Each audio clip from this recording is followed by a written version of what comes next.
Cavalier here with Jeff Leffert, and we just had an amazing event. We had the Horizon West Community Safety event featuring Orange County Sheriff's Office, and Captain Dennis Ela actually came out with his team and his staff to help get involved more in the community and kind of teach us a few things on how we can make the community safer, partnering with the Orange County Sheriff's Office. And Jeff, let's get a little recap of that. I mean, I know the Orange County Observer was out there. We had some other great people in the audience, and it was at Summerport at their clubhouse. But what an amazing event. What were your takeaways from it? Yeah, it was awesome, first of all. And thank you for all those that attended, Keith. And to your point, we had a lot of follow-up people asking, hey, can you guys do a recap? And I'm like, well, yeah, we could post on Facebook. We could post on Neighborhood Watch. We could post on Instagram. And I'm like, let's just do a podcast. Yeah. So we're going to do a podcast, guys. We're going to do a real quick recap. 2 to 3 minutes probably. Hopefully, we'll try and keep this as short as we can. Essentially, on the agenda, we had a background of what the Orange County Sheriff's Office is. Some of the Horizon West statistics that they have going on, they were able to share with us, which are amazing. Rezoning update on Horizon West getting our own dedicated deputies and patrol cars. We talked about school safety, which is obviously an important topic. We talked about transportation safety. We talked about golf cart registration requirements. We talked about the off-duty officer program. A lot of our HOAs have, and then also the Citizens on Patrol program. Let's jump into it. So Orange County Sheriff's Office has about 2,500 people, 1,800 sworn deputies. They're the 7th largest sheriff's office in the nation. They have a lot of challenges, which is the growth, all the experience of the growth. What does that mean? Captain Dennis Ela was able to share with us in 2012, the population of Horizon West was 18,000.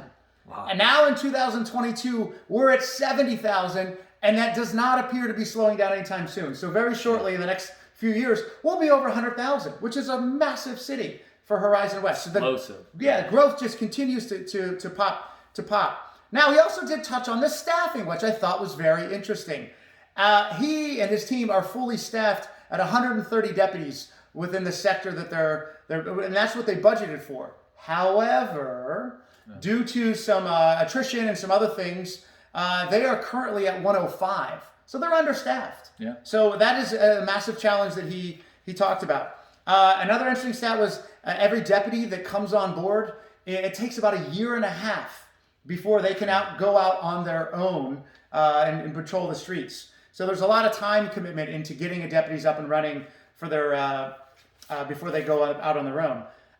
We are in Horizon West. For those that don't know, we are in Sector 3 right now.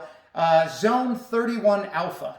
And my biggest concern, which is a lot of others that were talked about, is that when is Horizon West going to get its own dedicated deputies and cars? Because right now, that zone and sector area goes all the way down to Four Corners, all the way crossing over to Pine Hills, and the sheer space that these guys have to cover is massive. So the mapping system is getting updated. And Captain Dennis Ela thought there's about essentially 20 years of data in this Pascal old system where the software update, they're putting in a new format to the new system.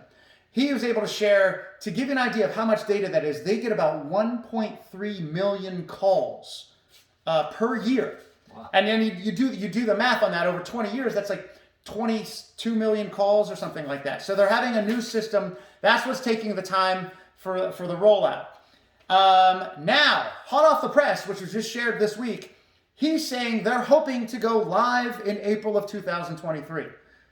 For myself, we've heard this for 4 or 5 years now. So my fingers are crossed, but we're hoping that that rollout will go live in April of 2023. Also, he mentioned that they're trying to get in the budget, and we all can help advocate for a substation in Horizon West, where there's been rumors of one potentially in Hamlin. We'd love for that to happen. Obviously, the officers could write the reports. They get much closer to the neighborhoods that are there, and having a substation here in Horizon West would be a big win for us. What else? 70% of the calls that they get are non-Horizon West driven. So a lot of that activity, somewhat no surprise, is happening over in Pine Hills. So what does that mean? Like tax-paying citizens for us here in Horizon West, our deputies are spending a lot of their time over in Pine Hills. And to help shorten response times and other things, if and when we get our dedicated deputies here, that will certainly help on response times. He talked about the crime reports. The crime was down, obviously, a little bit due to the pandemic. A lot of people were staying in their homes, isolation, things of that nature. But now we're starting to see a little bit of an uptick. He talked about through August, there's been 100 Part 1 crimes. And that number is going up a little bit compared to 2020 and 2021, of course, due to the pandemic. The Horizon West geographically is about 3 to 4 times the size of Pine Hills. So here we have a much bigger geographic space than Pine Hills is. However, they still get and field a lot of the calls. We talked about some other things. Off-duty officer program, Citizens on Patrol program. If your neighborhood does not have a Citizens on Patrol program, it's volunteer-based. Try and get some folks to come out and register for that. They would be great. Their off-duty officers' rates are running about $55 an hour for those. He did say HOA cameras, if some neighborhoods are thinking about putting them in, he says, yes, you guys should at the entrances. That does help for solve crimes with the cameras. Golf carts, LSVs under 30 miles an hour. So if you have a licensed low-speed vehicle with plates and tags and everything else, you can drive them around your neighborhood. They're allowed. But if you don't have a tag, you don't have a plate, you're not permitted, obviously, to drive them on the sidewalks. That goes for LSVs or others. The no motorized vehicles should be on the sidewalks. Last couple things, transportation safety. So if your neighborhood has speeding, there is a speeding program that your HOA or your management company could look into in terms of putting some speed bumps to help slow down. There's programs that are resources that are available for you guys to find that out. And school safety, they have 100, which is a very important topic now. There's 170 personnel, student resource officers within Orange County.